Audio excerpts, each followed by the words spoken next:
Welcome to Football Game Plan's FCS Kickoff presented by the Connecticut School of Broadcasting. I'm Emory Hunt, the czar of the playbook. Mike McCarthy is the producer behind the boards, and we've reached a midway point in the FCS college football season, and we know it's about as much as we did in the preseason, which is absolutely nothing. But we will continue to try to make sense of it here on the FCS Kickoff as we have a special show in store for you this upcoming week.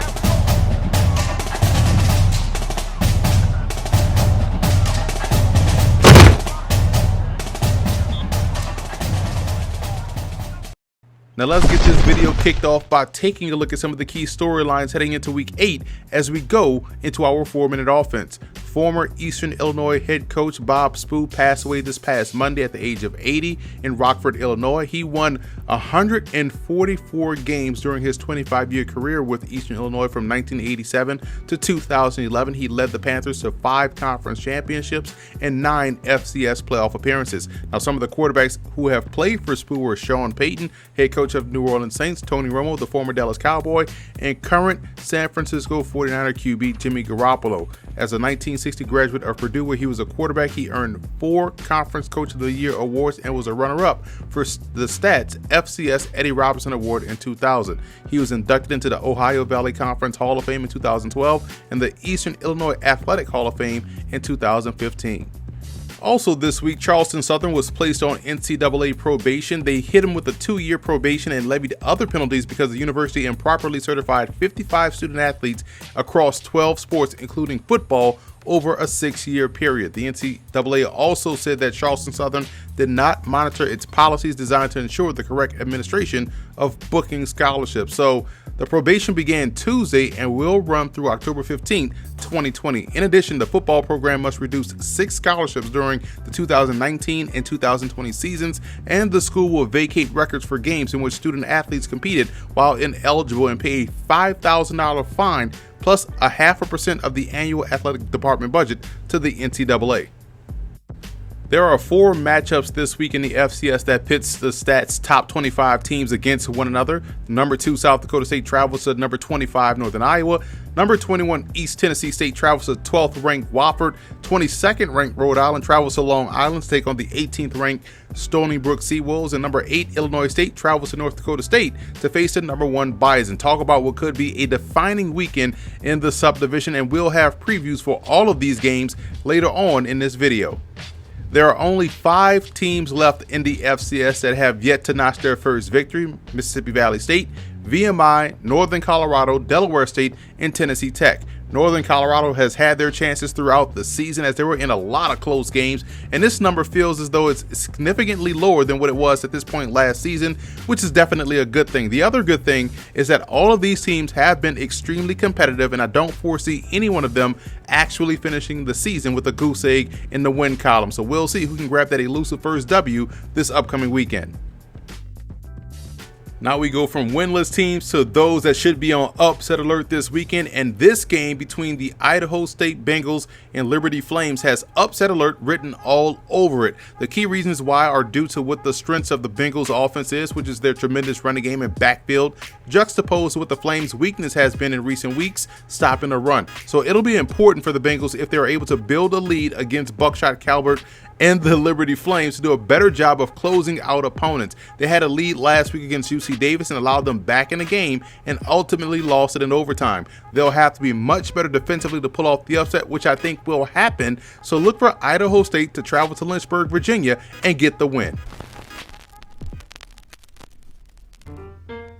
Well, the FCS creates so many opportunities for young men. And it's, I think, and you look in our league, it's really the best.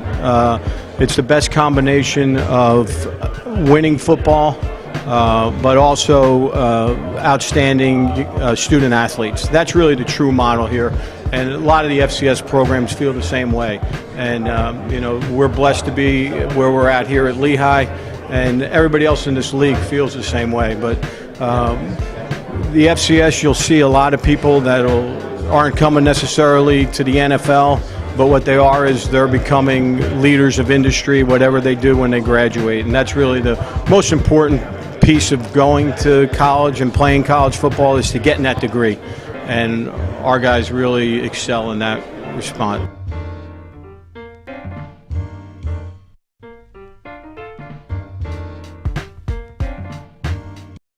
Let's take a look at some more previews for this upcoming weekend, and what an intriguing matchup we have here between North Alabama and Jackson State. It's intriguing because of how impressive both teams have been so far this season. Making the jump from Division II to Division I has been a solid one for the Lions, while Jackson State has a chance to position themselves to be a serious player in the SWAC East Division, thanks in part to a 2-game winning streak. Now, this game will come down to whether or not the Tigers can make enough plays in the passing game to keep the Lions honest defensively. In my opinion, that's too tall of a task to ask against a team like North Alabama, who can not only score, but do a great job of taking the ball away. Look for them to pick up another victory this weekend against Jackson State. This is a crossroads game for the Bryant Bulldogs as they travel to the Bronx to take on the Fordham Rams.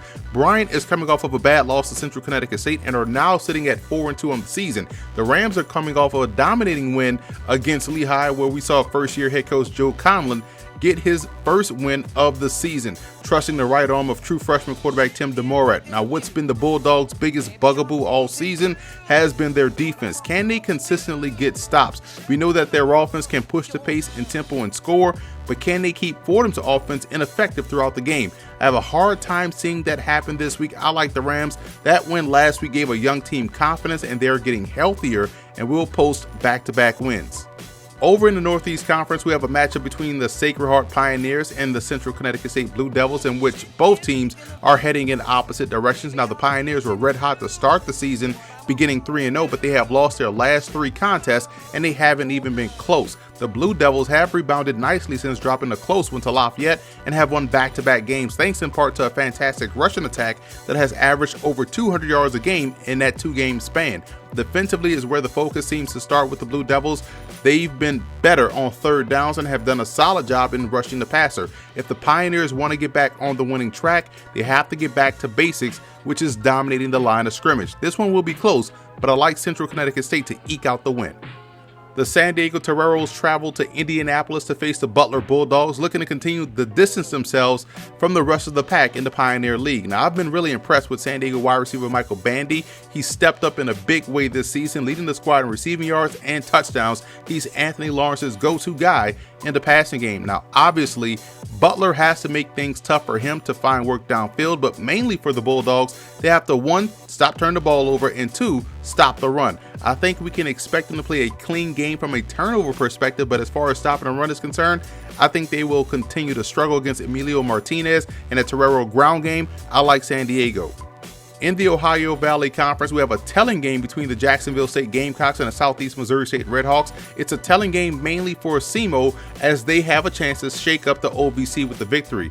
You have to like the way the Gamecocks have not only battled back from a Week 0 loss, but with the way they've won games during this 5-game winning streak. We've seen quarterback Zarek Cooper progress steadily, and we've seen the Gamecocks have to win shootouts. We've also seen them win tight games. If you're Southeast Missouri State, you have to maximize your opportunities inside the red zone. The Redhawks need touchdowns and not field goals against Jacksonville State. They have a spectacular tailback in Marquise Terry, who can score from anywhere on the field, so it'll be interesting to see how they're able to get him in open space versus this very stout defense. I like Jacksonville State in this ball game. The Gamecocks are red hot, and they'll remain that way after this week.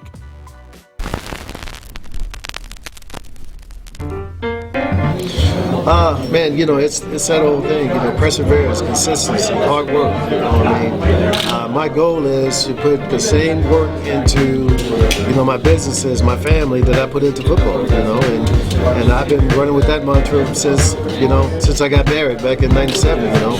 That if I'm going to have a successful marriage, I got to, the same hard work and same consistency and discipline I had on the football field, I got to put in my marriage and with my kids and with my businesses and all that. So it teaches you a lot, man. How to deal with your fellow man and not look at his color, but look at what he can do for the overall good of what you're trying to accomplish. So sports to me in general is just an incredible deal when you talk about football specifically, because of the closeness of guys. I just believe it's an amazing sport. Seeing that it's the midway point of the FCS season, let's take stock of what we've seen so far and stack these teams as we unveil our midseason FCS Top 25. And we'll start with those teams that have just missed the cut.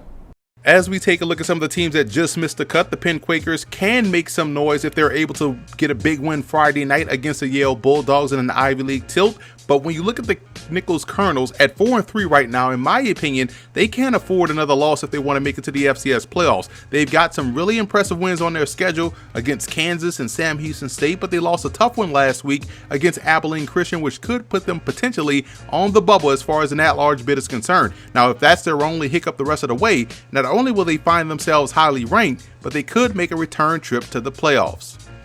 I know Elon is ranked in the Stats FCS Top 25 in the coaches poll as well, but I think they've been flirting with the loss for quite some time now, and I haven't been as impressed with them this season as they were last year. A&T is another team that can't afford another loss. Neither can Central Connecticut State. In my opinion, they have a legit pro prospect in quarterback Jacob Dolagala, who is an underrated athlete as far as running the football is concerned. The Blue Devils are winners of 2 straight games that are in the driver's seat in the Northeast Conference if they can continue their winning ways, which could get them pushed into the top 25.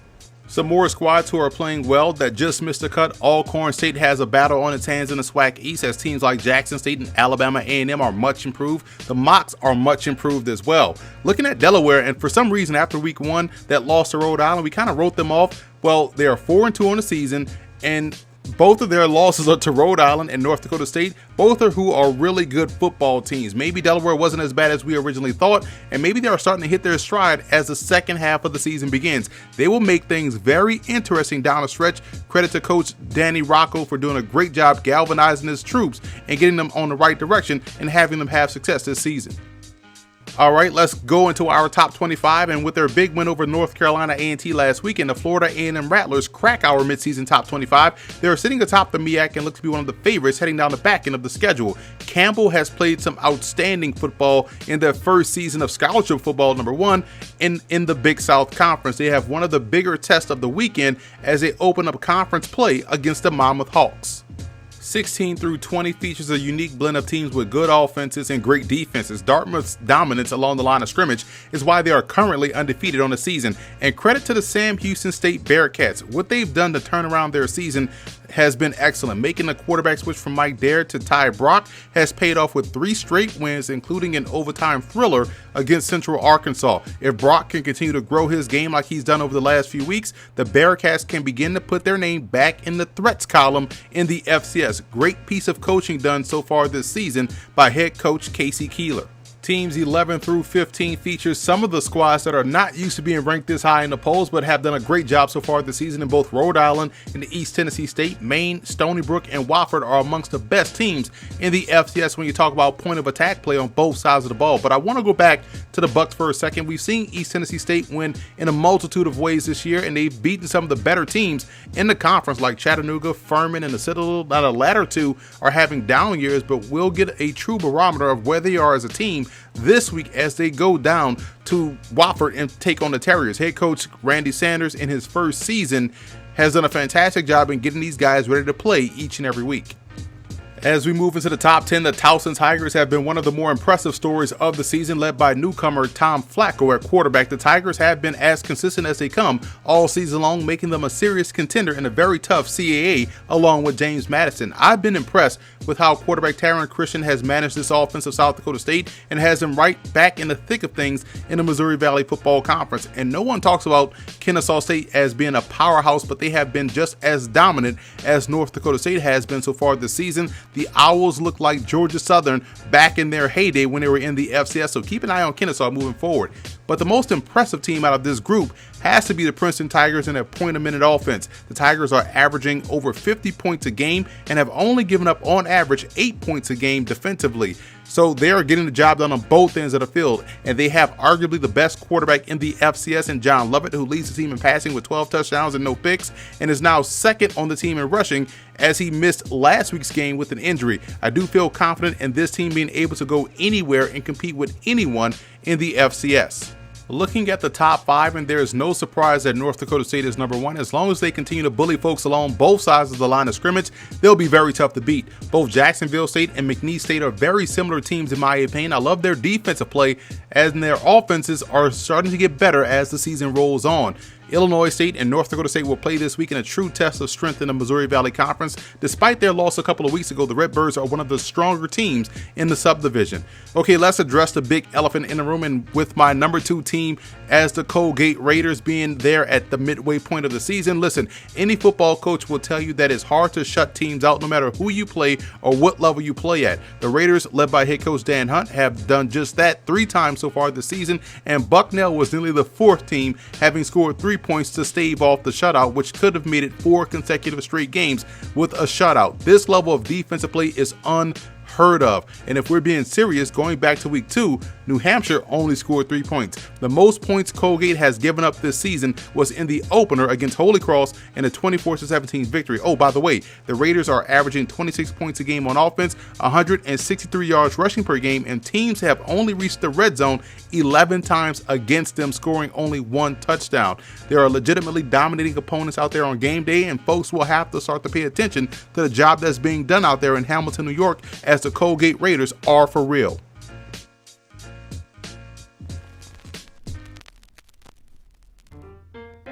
I think that the main reason to choose HBCU is for the family atmosphere.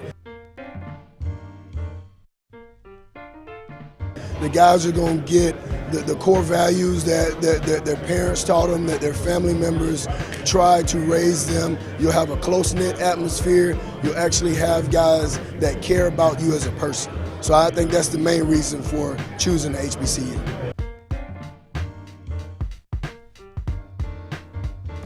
Let's preview some more games here, and we have a huge battle to SWAC as Grambling and Alcorn State meet up in Lorman, Mississippi. The Tigers are 2-1 in SWAC play and quietly have started to play some good ball since starting the season off a little bit on the other side of the win-loss column. Defensively is where you're seeing some progress from Grambling, and they'll need that to be the case in this one against the Braves. Alcorn now finds themselves in unfamiliar territory as they have to keep a team like Jackson State at bay to stay atop the SWAC East. Alcorn's defense hasn't been as stout over the last 2 weeks, but what remains consistent is their ability to control the line of scrimmage on offense. The Braves ran for 341 yards last week in a win over Alabama A&M, and will look to create that same type of pace against Grambling. I believe they'll take care of business and avoid the upset from the Tigers, who are looking to play spoiler this season. Talk about another big game on the FCS schedule this week. North Carolina A&T travels to Daytona Beach to face off against the Bethune-Cookman Wildcats. This game has a lot of Celebration Bowl implications, as the Aggies are still holding out hope that it can fight its way back atop the MEAC after losing last week to FAMU. Offensively for A&T, it's about keeping your foot on the gas and finding ways to put teams away. That used to be the hallmark of their squads over the last 2 seasons. It hasn't been the case this year, and for Bethune, it's all about staying on the field. Against an aggressive defense essentially at each level, you have to find ways to stay ahead of the chains and slowly break them down. So this will ultimately fall on the shoulders of Wildcats quarterback Arkevius Williams. Can he be efficient enough to keep the offense on the schedule, protect the ball, and make sure they end drives with points? The Aggies are great versus the run, so Williams will have to make plays in a passing game in order for them to be successful. I like Bethune-Cookman in this one. Head coach Terry Sims is a big game coach. This is a big game, as the Wildcats still have a chance themselves to get to Atlanta and will snatch a huge victory over the free-falling Aggies. We have another pivotal conference game, this time in the Big Sky Conference, as the Montana State Bobcats and Weber State Wildcats meet up on the gridiron. For Montana State, it's simple: make plays that are there to be made. Weber State can run the ball and play good defense, but their passing game leaves a lot to be desired, and there will be opportunities to take the ball away. The funny part is that, in a way, that sounds a lot like the Bobcats offense as well. With the way Weber State can play defense, their main focus will be to win on first down defensively to put the Bobcats in disadvantageous situations. This one will be a low-scoring, very physical ball game. I like Weber State in this one. All things being considered, I can trust their passing game if it comes down to it, more so than Montana State. In the Ivy League, the Princeton Tigers head up to Cambridge to battle with the Crimson of Harvard, and we don't know if everything quarterback John Lovett will be back under center for the Princeton Tigers or not, but we do know this: His understudy, Kevin Anderson, is just as capable of lighting up a defense. Without Lovett's running, Anderson just turned around and handed the ball to the speedy running back duo of Charlie Volker and Colin Edey. If you're Harvard in this game, your offense has to be your best defense. I know it's easier said than done, but the Columbia Lions had the blueprint earlier in the season against Princeton. Stay committed to the running game, find short, easy completions, and that's how you can have success. That's basically what Harvard's already doing offensively, but do they have the guys on the perimeter to match up one-on-one versus Tigers wideouts Jesper Horsted and Stephen Carlson? That's where I believe Princeton will take full advantage and subsequently take the game. Another key Ivy League matchup this week takes place in New York City as the Columbia Lions play host to the Dartmouth Big Green. When you talk about teams dominating up front, you won't go long without mentioning the Big Green and what they've done on both ends of the field. Their ability to control the point of attack has been the biggest reason why they are undefeated. Columbia's head coach Al Bagnoli's squad has battled through some key injuries on both sides of the ball, but they haven't given up and are still one of the tougher teams in the league. If their offense can find consistency up front, then they have a chance. To me, that's asking a hell of a lot against a team with this defensive front seven or this type of personnel within their defensive front seven. I like Dartmouth to push their record to 6-0 after this one. Every week in the FCS features a couple of great matchups to watch, especially from an NFL draft perspective. And here are a few players to keep an eye on this upcoming weekend from a scouting perspective. This Friday, I will also be at the Yale-Penn game, and having already taken a look at Yale this season earlier this month versus Dartmouth, it's a great opportunity for me to check on some of the top senior talent for the Penn Quakers, like wide receiver Christian Pearson at 6'1", 190, who's looking to carry on the tradition of premier Quaker wideouts, speedy linebacker Nick Miller, who doesn't let his 215-pound frame limit him from being one of the dynamic playmakers on the defensive side of the ball, and offensive lineman Tommy Dennis, who has played multiple spots up front for the Quakers and is one of the top linemen in the Ivy League. Drew Anderson out of Murray State is on the Senior Bowl watch list, and the 6'5", 230-pound signal caller is coming off of a great game against Tennessee State where he threw for nearly 350 yards and 5 touchdowns. We've seen him start to take better care of the football over the course of the season, and he's starting to get more and more comfortable within this offense. And if he can continue his upward trek, the former Buffalo Bulls transfer will see his stock continue to rise over the course of the season. Anderson is also a very good athlete as well, not afraid to pull a ball down and pick up yards on the ground. Another Senior Bowl watch list guy is Delaware Blue Hen defensive back Nasir Adderley. The 6', 185-pound senior was a preseason All-American and has excellent matchup skills, which gives him the flexibility of being either a free safety, a combo safety, or even a slot defender as a pro. Adderley shows very good range and ball skills as well, already posting 3 interceptions and 4 pass breakups on the season. He's one of the best players in the FCS. And wrapping up this week's scouting look with yet another Senior Bowl watch list guy and Western Illinois defensive lineman Kalen Saunders. What I like about his game is that he shows very good versatility for a defensive lineman, and although he projects as a defensive tackle at the next level, Saunders has experience playing multiple roles up front, as evident by him being moved all around the formation or defensive line at Western Illinois. And that's going to be good for him long term, as he's developing a lot of transferable skills and different techniques that'll help him not only make it to the NFL, but stick around for a very long time.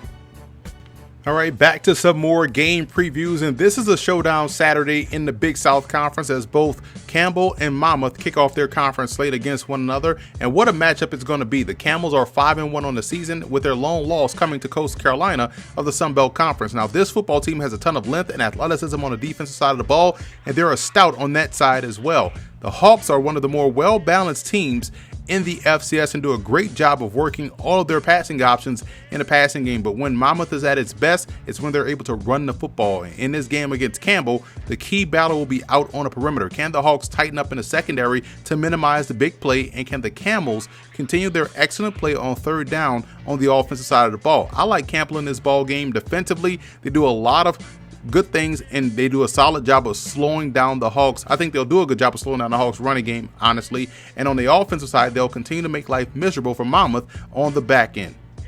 In the Southland Conference, we have a game of intrigue as a contrast in styles matchup between the McNeese State Cowboys and the University of the Incarnate Word Cardinals will take place Saturday in San Antonio. Defensively, McNeese won't forget to pack their defense as they look to move their record to 6-1 on the season. Where they have to improve is along the offensive line. The Cowboys have had issues running the football all season long, despite their stable of backs. In this matchup, quarterback James Tabbery has to be sure to protect the ball, as the Cardinals are one of the more athletic defenses in the Southland Conference. Now, Incarnate Word plays fast, has speed, and does a great job of keeping the pedal to the metal all game long. Running back Raekwon Dickens is averaging an eye-popping 8 yards a carry and is a touchdown waiting to happen. It's going to be a strength versus strength battle, one that I believe the Cardinals will surprise folks by making this a very close game, but I will side with the Cowboys defense in this one to get the key stops necessary to secure the victory. South Dakota State and Northern Iowa will come down to which defense can get stops. Both teams get tremendous play from their quarterbacks Taryn Christian and Eli Dunn respectively, and both teams do a solid job of sustaining drives. So a lot of this matchup falls on the shoulders of those on defense making that extra play to get their side, to give their side the advantage. I think what's undersold about South Dakota State's team as a whole is how much of an X factor Taryn Christian is on both ends of offense. He does a great job of keeping plays alive, thus dictating how a defense plays the Jackrabbits on offense. I'm a big fan of Panthers linebacker Ricky Neal and how he affects the game as a pass rusher and also in the running game.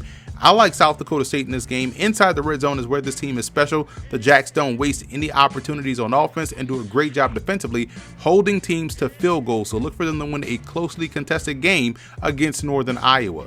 The CAA has been a treat to watch this season, and this week there is another big-time matchup between the surprising Rhode Island Rams and Stony Brook Seawolves. Obviously, it'll be up to Rhode Island's defense to win on first down. Stony Brook wants to come in, set the tone with their ground game, and slowly wear down the Rams. In order for the Rams defense to consistently be up for the challenge, the offense will have to be much better on third down in this ball game. Sustained drives on offense is an excellent way to help out your defense. For Stony Brook, we know it's all about their run game and their defense, but can quarterback Joe Carbone avoid the costly turnover? That'll be key. Lost possessions for this offense is what can't happen if they want to win. Stony Brook has the defense to create problems for the Rams and will be the reason why they take down Rhode Island. Down in the SoCon, we have a battle for first place between the Wofford Terriers and East Tennessee State Bucks. The Terriers are coming off of a tough loss to Furman last week, one where the game got out of hand early and they were never able to catch up. They are facing a very good defense in East Tennessee State, who's coming off of a win against another option team in the Citadel. The Bucks have to be feeling good about this matchup because of what I just mentioned. Having beaten an option team just a week before gives them valuable experience in this game against the Terriers. I worry about the Bucks offense, however. Can they get out of their own way and play a clean, consistent game for 60 minutes? I just think Wofford's defense is one of the best in the FCS and will do a great job of winning early in this ball game, stealing away a couple of possessions, which is all they need to shrink the game, take the air out of the ball, and get the win. This weekend, I'll be making a little bit of history as the only color analyst to broadcast two separate games for two separate networks in two separate cities on the same day. I did this back in 2016 as then the only person to do so, and I will do it again this upcoming weekend. My weekend starts in our nation's capital as surprising Georgetown Hoyas play host to the Lehigh Mountain Hawks in a big game in the Patriot League as Georgetown looks to even their record to 4-4. Afterwards, I'll head to Baltimore as the Morgan State Bears welcome in the Howard Bison and their go-go offense in what should be a strength versus strength battle, as the Bears defense is one of the best in the FCS. Now, you can catch this Georgetown Lehigh broadcast live on Watts Stadium and the Patriot League Network, and the Morgan State Howard game will be broadcasted on ESPN3 in the Watch ESPN app and on the local MeTV network in Baltimore. I think the FCS gives a student athlete a chance to really develop in the classroom and on the field. And I don't think there's anything that gets in the way of the development of the student athlete. You know, whereas in sometimes other conferences, other levels of play, I think there's some things that could sway a student athlete in a wrong direction here or there. But I think at the FCS level, I think it's all about the student athlete. I think it's all about his development in the classroom and also on the playing field. And it really it keeps your values and your goals right in front of you. And I think there's less things that are going to take you away from those things. And now it's time for our Stats FCS Game of the Week preview, and this week's matchup is a battle in the Missouri Valley Conference between the 8th-ranked Illinois State Redbirds and the top-ranked and undefeated North Dakota State Bison. Let's take a look at some of the coaching points for both teams in this ball game, starting with Illinois State. And if you're going to beat a team like North Dakota State, it'll have to start up front. The Redbirds have to be able to win at the point of attack on both sides of the ball. The Bison would love to just come into this game and move people off the spot offensively and reset the line of scrimmage on the defensive side. The good news for Illinois State is that this is where they have excelled throughout head coach Brock Spack's tenure. They do not get bullied up front and will have to keep that streak going in this game. And speaking of Coach Spack, he has always preached not beating yourselves. This is how Illinois State dropped a tough one against Missouri State, and this is the type of game where mistakes could be too detrimental to overcome. It'll also be key for Illinois State to thrive inside the red zone. The reason why this is going to be a tough challenge is that North Dakota State has only allowed 8 trips inside their red zone, so not only will the Redbirds have to get there, when they do, they have to come away with points, preferably touchdowns, but definitely points nonetheless. Moving over to North Dakota State in this ballgame, they are playing very opportunistic defense and doing a great job of turning the ball over. Illinois State does a lot of the same things that the Bison do offensively, so it'll be key for them to be able to steal away a possession or two in order to gain an advantage on Saturday. I think one element of the Bison offense that could be an X factor in this game is the tight end position and working them in the passing game. North Dakota State has 2 really good options in Nate Jensen and Ben Elfison. They do a great job in the run blocking department, but getting them involved early in the passing game could really open up this offense even more. And finally, it's about avoiding wasted possessions. Like I mentioned earlier, the Bison are facing the one team in the Missouri Valley Conference that's built a lot like they are and have a lot of the similar strengths that they have. So it'll be important for them to maximize their own possessions and come away with points. This is a very good Redbird defense, and they are excellent at taking the one thing you do well away. So finding offense and finding points on every drive will be paramount. The biggest X factor offensively for the Redbirds will be quarterback Brady Davis. Illinois State doesn't throw a ton, but when they do, they expect Davis, the former Memphis Tiger, to be efficient and effective in doing so. If he's off to a really good start from an efficiency standpoint, then it'll help open up the entire offense because you have to expect the Bison to focus on stopping the run and making Davis beat them throwing the football. So here's that opportunity to do so while making a lot of things easier for their talented running back, James Robinson. Defensively, I look at the secondary of Illinois State having to have its best day of the season. Cornerback Devin Taylor and safety Luther Kirk do a great job of taking the ball away and just playing the ball in general. If they can win on the back end, taking away those chunk play opportunities the Bison look for on the perimeter, it'll go a long way in shrinking their offensive attack and making them much easier to defend. I will be interested to see how they are able to match up on the outside against North Dakota State. Now moving over to the Bison in this game, and offensively I look along the line of scrimmage for the biggest X factor, and that's the entire offensive line. Again, this is arguably their biggest challenge of the season in facing Illinois State, as the Redbirds do an excellent job up front of creating havoc. North Dakota State has an experienced group and will have to ensure the run game has success and that Easton Stick has time in the pocket to push the ball vertically downfield. Defensively, linebacker Dan Marlette is one of the best linebackers in the conference and will have to be stellar against Illinois State in defending the running game. His ability to play inside out as their Mike backer will be key in this ball game. He has to be able to get through the trash, get off blocks, and beat the running back to the spot in the hole to make the tackle. He's done an excellent job so far this season in doing just that, and he's second on the team in tackles, TFLs, and also solo stops. He's the heartbeat of this defense, and if he's balling, then the Bison are playing winning football. I like North Dakota State in this ball game. Again, both teams are very similar, so for me, it'll come down to experience and the battle-testedness of North Dakota State and quarterback Easton Stick. The Bison gets everyone's best shot on game day, and I think they will be able to weather the storm and come out on top in the end. So that's a wrap here for the FCS Kickoff. Be sure to follow us on all of our social media accounts, and be sure to check out and subscribe on iTunes and leave us a 5-star rating to Football Game Plan Podcast, where you can find our FCS Opening Drive podcast, where David Hashagen and myself go through all of the FCS, bring you the news, notes, and tidbits for this upcoming week. And always remember to check out and subscribe on YouTube to the Football Game Plan Network, located at youtube.com/footballgameplan.